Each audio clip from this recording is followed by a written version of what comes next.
another episode for you this week. Please like, share, subscribe so you don't miss out on future episodes, and I hope that you enjoy this week's conversation. This episode will consist of topics around domestic abuse, domestic violence and sexual violence. If you require any support or help, please get in contact with your local domestic abuse, sexual violence organisation. In the UK, you can call the National Domestic Helpline on 0808 2000 247. And if you are listening overseas, please contact your national helpline where support, advice and guidance will be available for you. Hello everyone, welcome to a special episode of a conversation with. This week we are day 2 of the 16 days of activism. So it's the UN Elimination of Violence Against Women and Girls Day, which started on the 25th of November, and then there's 16 days of activism, which ends on Human Rights Day, actually. By the time this goes out, we will already be a week into where lots and lots of people across the world will be tweeting on their social media, really advocate using that activism to be able to highlight the violence against women and girls, not only in the UK but across the world, and how it needs to stop. So this episode is a special episode, but it really is giving a platform and a voice to the voiceless. And the reason why we do this, the reason why I don't want to use the word celebrated because it's not a celebration, but the reason why there is such passion across the world around eliminating violence against women and girls. Like, you only have to turn on the TV, and even today in the UK, you would need to just go on to Twitter, Instagram, TikTok, Facebook, or even your local media, and I can guarantee that there will be one story where there is a case of some form of violence against women and girls, be that a woman has been killed, be that a woman has been subjected to some form of sexual violence. And I think it's important that we raise those voices and continue to do so in order to stop violence, because in my opinion it seems to be getting worse against women rather than better. So I'm joined by a couple of guests today, various positions, various ages, but actually it's really important that everybody has a collective voice, and raising those voices for the people that don't feel that they've got a voice or they no longer have one. Hello everyone. Thank you for joining this really special episode. We're launching, or have launched, the elimination of violence against women and girls in a really critical time. Definitely in the UK, but I think globally. I don't believe in coincidences, I never have, but actually less than 2 weeks ago we have the American elections going on, and somebody who has been convicted and accused of sexual assault now becoming one of the most powerful men in arguably the entire world. We have had some amazing and really tragic stories, but really amazing women come out of those tragic stories saying, getting rid of, I can never say the word, anonymity. There you go. This is why I have other people, because I have these thoughts in my head, but I can never articulate them very well. But where they have broken their anonymity in order to say, hey, we need to take away this shame and say enough is enough, and how brave and courageous they are to be able to do so.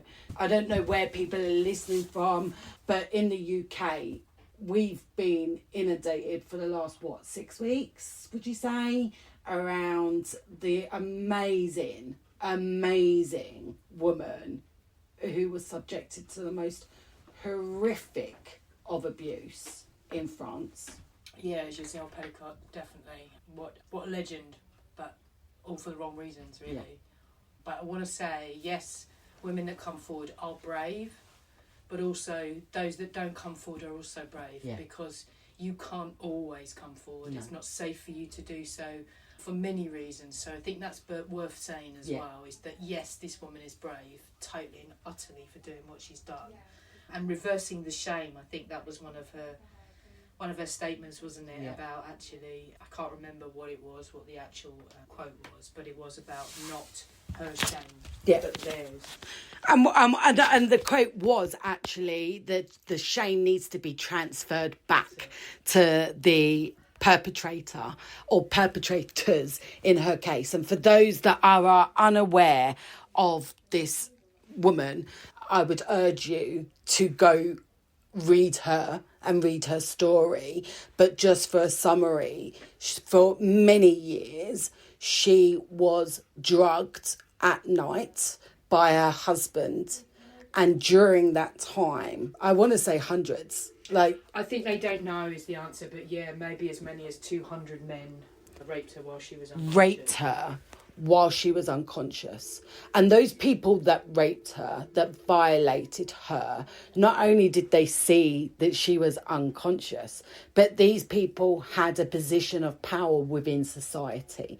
They had jobs, and powerful jobs. Some were in government, some were in security, some were in health, but partaking in the most horrific of abuse of her, and how she bravely didn't hide in shame. And I really want to echo what you just said. I think it's very important, just because we're saying, hey, this woman is brave, she is brave, you are also brave. If you have gone through any form of violence, the fact that you are still here would just indicate that you're brave and that you have survived. I think, the thing for me that's come out of this is that for most of us, it's sickening. Yeah. It's sickening to find out what this man did to his wife. But what's more sickening is the response and the excuses from these men as to why they did it, and how people think it's like a one-off in society. But actually, I think if you peel back the layers, you would probably see a lot more of this. It's just not something that's talked about. The fact that there was even a website that people could, join, and if you like, get access to women's bodies, and that's what it's about. And what you said earlier about women are going through a really tough time, I absolutely agree. I think it's one of the worst times in certainly in my memory, certainly in however many years I've been here, it's the worst time for women. I think it's also been sort of disguised under a pretense of equality, when I don't believe there's equality. I think there's a big backlash on women, and as you said earlier, what's going on in the States or all over the world, let's be honest. Women are being killed for what they wear, what they look like. Taliban's told women they can't even talk to each other. So, where does it stop? There is a massive backlash, and men don't seem to be stopping. If I'm honest, there doesn't seem to be any end that violence. When I see, male allies, that's great, that's amazing, that's, all encouraged. But women have been doing this for so long, I think most of us are at the point where we're just continuing to stand. We almost don't have any fight left. Because it's taken it away from us. And when are the men going to stand up? When are we going to see a shift? When are we going to see a change? As well as Giselle Pellicott, I think there's been also more stories and more accounts this week. Conor McGregor, the MMA, mixed martial arts as I understand it, has been found to have raped Nikita Hand. Found to have raped it. And you would not even realise it looking at the stories in some of the press releases, because he's walking around like, well, quite frankly, like a dog with two dicks. So, and quote unquote, like to follow up on that, it's really unhelpful when you have people like Andrew Tate using their platform to continue that rhetoric of how women are not worth very much. And quote unquote verbatim is, he tweeted 2 days ago, was bullshit ruling against Conor McGregor. Women sleep with rich men, and if that man doesn't fund their life afterwards, they lie and sue. Their brutal narcissism can't take the L of being undesired. We've set a dangerous precedent. It's literally impossible to be a man in the show anymore. And end quote. Now, in response to that, like, I don't know how rape can make you a man. Like, how hard is it for the message to go, hey, women are not your toy? And I think what's really interesting in that is the conflation between women wanting money and kind of, if not they don't get this money, then they're going to make a claim or whatever. And actually, you know, we know that violence happens to so many women, regardless of whether it's with someone who's rich or who's poor. And so actually, what relevance does that have to do with any of this?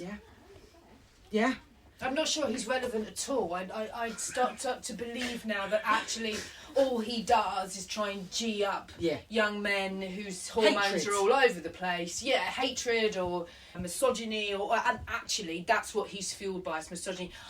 Do I actually think he is? I don't know. It's almost like they do it for kicks, just to see how we react or how the backlash will be. But of course, the danger point, as you just said, is makes no difference, does it? They're still going to harm women. They're still going to rape women. They're still going to all of these things. Calling women names and what was it? Kanye West, for example. You know, she ain't nothing but a gold digger. I mean, everyone was dancing to that song in lyrics and things. Yes, crazy cracking tune. But if we're going to go by that, surely we'd all be under that banner. All of us. And again, it's that generalisation that all women are like this, or all men are like this, or all. Andrew Tate is. Yeah, again, he's another one that I wish they would just take him off of everything. Take him off of all the platforms. If he wants to run his own website, which I'm sure he can't even, run your own website. But let's just take him down, because he just keeps fueling everything. I do believe in free speech, but that's not free speech. That's hatred. 100%. And hate is now crime, hate crime. And actually what he is saying would be, in my opinion, a crime of hate, because you are spreading lies, you are spreading slander, you are victim blaming, all in like a few short sentences around the justification of justifying, I guess, this position of, well, women are gold diggers and what women are all narcissists. Like, because how dare they speak out their truth? How dare they make somebody accountable by taking them to court, for example, and going, hey, what you did to me was wrong? How dare they do that? Rather than kind of going, hey, what he did was wrong. Yeah. I was just going to say, going back to what you said, actually, for a lot of, coming at it from the perspective of like young people, young boys and young men who are listening to or reading the things that Andrew Tate might put out there, and actually for them it is just a bit of banter, it is just a harmless joke in, you know, in their minds, but actually what they then don't realise is that someone else listens to that and that validates their misogyny in real life, and then that escalates into the atrocities that we're seeing. And so actually it becomes more than just banter or a joke, and it's infiltrated society everywhere. I think what really frustrates me, and like this is a special episode and everyone has an opinion and everybody's opinion is valid, and this is just mine, it's no reflection of anybody around me or the work that I do, but I think what frustrates me, particularly as we are talking about the 16 days of activism and how we're raising the awareness, I think what frustrates me is that unless you work in this field, or unless you've been personally directed by somebody that has been a victim or survivor, the general consensus is people don't give a shit. Yeah. Like, do you know what I mean? It's like that they have become desensitized to the most horrific of violence and abuse that women are experiencing. And yes, people can be sat on TikTok and be outraged about it, but if all of those people on TikTok that are showing outrage actually stood up publicly or whatever it is and joined this collective voice of going no, then maybe we might make a dent in something. And I think it's very easy to be fake outraged rather than being outraged enough to be able to prompt some form of change. And we're not saying you all need to kind of work in violence against women and girls sphere, but having a conversation with your sons, having a conversations with your brothers, having a conversations with your son's friends, or whoever that may be just enough, rather than kind of this fake outrage that I see. And I'm not saying that everyone is, you know, showing a fake outrage when they see. Maybe there is genuine, but how do you turn that into some form of action? Because my experiences from a professional, I guess, and personal, is that people don't care. They're not passionate about it. And that's sad. Go on. But I think it's easy not to care in a society that is constantly showing you these stories over and over and over again. How can, you know, for someone else, how can you care about it when there's thousands of other stories like that? We're desensitized to it to the point where it doesn't seem as big of a deal as it should be. I totally get what you're saying, you know, but it does feel that, like, women, I'm not old enough, although some people would argue that I am, but I'm not old enough to be part of that women's movement in the late 60s, early 70s, where they literally changed the political landscape of allowing women to vote. I've not been part of that. And I think I would say that I've been in a really fortunate position up until, I would say, in the last few years, where I grew up with this narrative that it was starting to change for women in a positive way. And so I guess that I grew up with this really weird sense of, hey, it's going to be all right for women. Do you know what I mean? Like, because things were changing. Women were allowed to go to work. They were allowed to vote. They were allowed to drive. They were allowed to do lots and lots of things that they weren't allowed to do 10 years, 15 years, 20 years prior to my birth. And where I am now feels like just, okay, we still have the right to vote, but actually there seems to it feels like there is an underlying hatred towards women. And I don't know if that's just me personally because of the work that I do, but what you said something earlier is that we are in 2024, you know, where you would think that rights of women are up there with the rights of people that are in marginalised communities, and actually I don't think there is, because you've got countries in where women don't have a voice. They're literally not allowed to speak. They will get labelled mad, bad and sad and crazy if they dare protest against, hey, I've got a right and I've got a mouth and I want to use that. And you only have to see that, you know, in the Middle East where bravely you had a young female student protesting, this is my body, like if I want to wear this, that and the other, then I have the right to do that. Or you've got the Taliban in Afghanistan literally not allowing girls to go to school or access education or go to work, and now a law that they're not even allowed to speak. Like, how, that's not progressive as far as I'm concerned. That seems to be making it go backwards, but backwards in a really horrible, probably more restrictive way than what it was. I think you're pre-war. right. I think it's backlash, and the more we progress, the harder the backlash is. And when you were saying earlier about first wave and second wave feminism, and actually the quote that you used, whether you realise it or not, as women were allowed, and that to me sums it up completely. We are what? Yeah. We are allowed. Yeah. And until we break that, and you're absolutely right, that's still very much how it feels to me. Like, well, what do you want? You've got equality. Yeah. You're allowed to go drive now. You're allowed to go for work. You're allowed your own bank account. You're allowed a mortgage. What the? Yeah. What do you mean we're allowed? Yeah. And that's the undercurrent. So yes, exactly what you're saying. What we've done is first and second wave feminism has been fantastic in a way, because I think it's been more of an awakening in women. Yeah. Part of me thinks, actually, this is just a big ruse. Yeah. It was just a big ruse to make women feel like they're empowered, to wait till the next thing, to ask if it's all right, men, if we may have this or we may have that. Fuck them. So I say, I'm at that point now, Yeah. no. And we need more women to go, no, this isn't equal. We don't live in an equal society. No. When I speak to women and say, if they say to me, oh, what do you work? And I say, well, I work for a domestic abuse charity.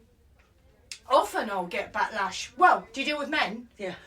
Straight away. It's like it's a reaction to. And again, what about the men? It feels like a backlash, and I go, absolutely. And as I say to anyone, any violence against anyone is terrible. Yeah. It's absolutely awful. But when we actually think about violence against women and girls, there's a couple of things that struck me this year when, I don't know if anyone's ever seen the Counting Dead Women, where Karen Smith puts out every year, and I can only imagine how difficult that is for her to, one, count them and her team, but two, to actually put them all out. I noticed, and I hadn't been through all of them because it will take me literally weeks to read through it, but there was at least 2 women in their 70s that weren't even named. There was no names for them. 2 women in their 70s killed by their sons in this country, and not even the press could be bothered to get their names. They are unnamed. To me, that speaks volumes about how and what we think of women in this country. So when I hear, you've got equality now, we haven't. So I would say that since like early 2000s, I've used my social media as a bit of a platform of, I'm going to tell the world everything about my life. And then like a few years ago, I decided that I wasn't going to do that. But like picking up on something that you've just said, and I can hear the emotion in your voice, because we should be emotional about it. We should be upset. We should be absolutely devastated. So what I've done is I've turned one of my social medias into a platform of honouring those women that have had their lives stolen, and I would say stolen away from them.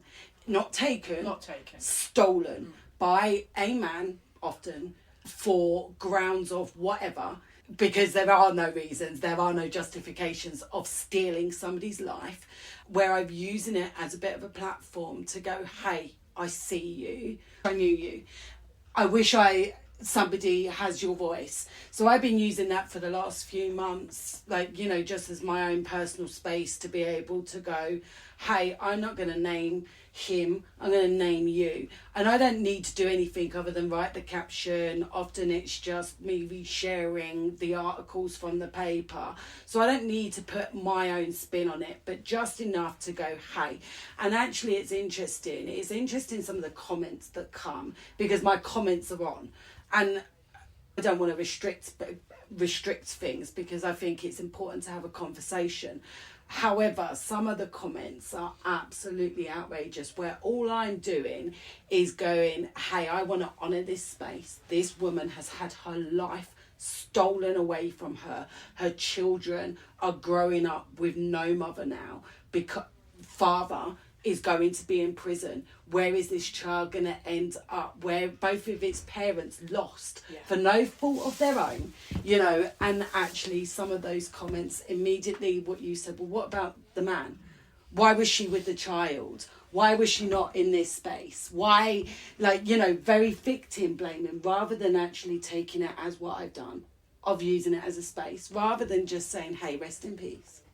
You know, and even that turns into a battle. Yeah. Even that turns into a battle. Wait, and it's exhausting. Yeah, it's literally exhausting, because all you want to do is go, hey, you know, life wasn't your friend, and it was taken, and I want to give you this space in this moment.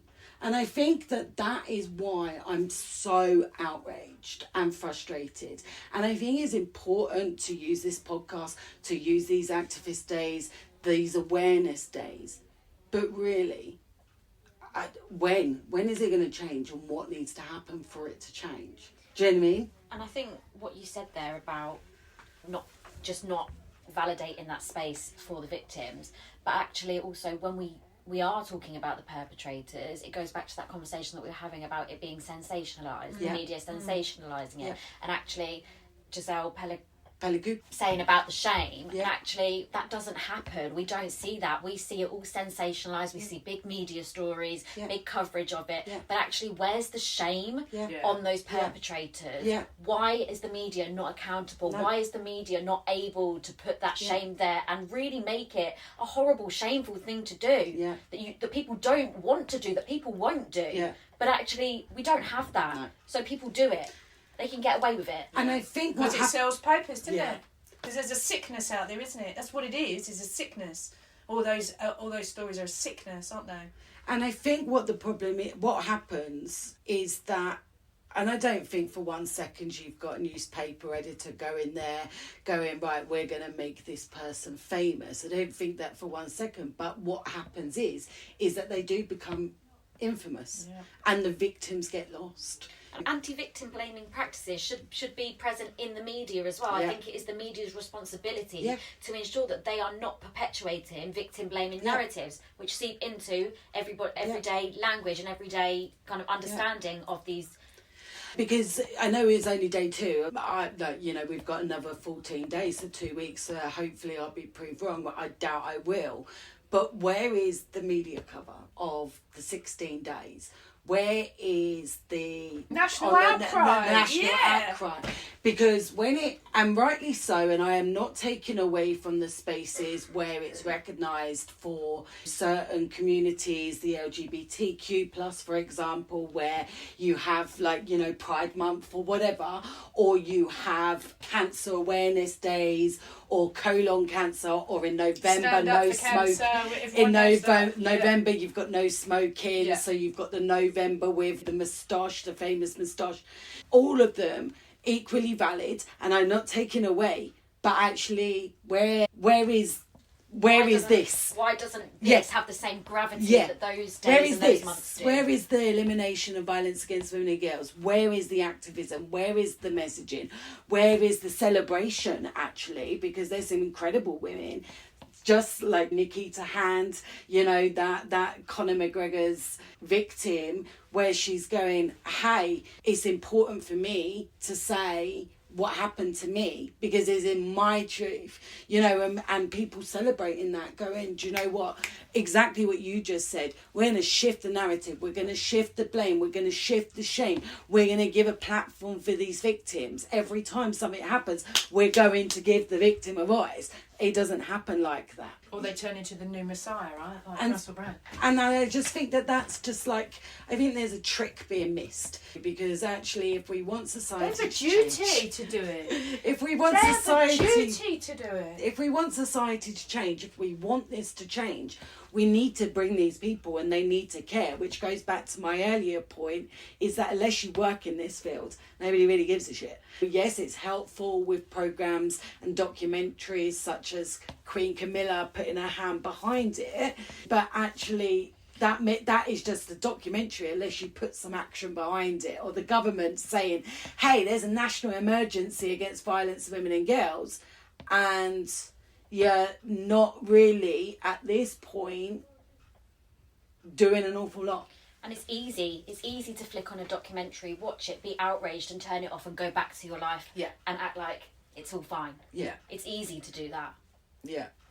So, what I'd like you to do, anyone that's listening and you're listening within this 16 days, is, go to your local area, go to your local area's websites, your DA websites or Violence Against Women and Girls websites, or wherever you get your information, and see what they are doing in your local area and sign up to their pledge. Even if it is just putting your name to a petition or joining the fundraising that local agency is doing, or putting a candle in the window, whatever it is that your local agency are doing over those 16 days, get behind it, because you getting behind it will give those the encouragement and it will give the voice. And actually, we need a roar right now in the UK, and not just in the UK, but globally, we need a roar. I think that women are good at, and I'm not saying that we haven't made any progress, we have, but it's almost in this world that we live in, this society that we live in,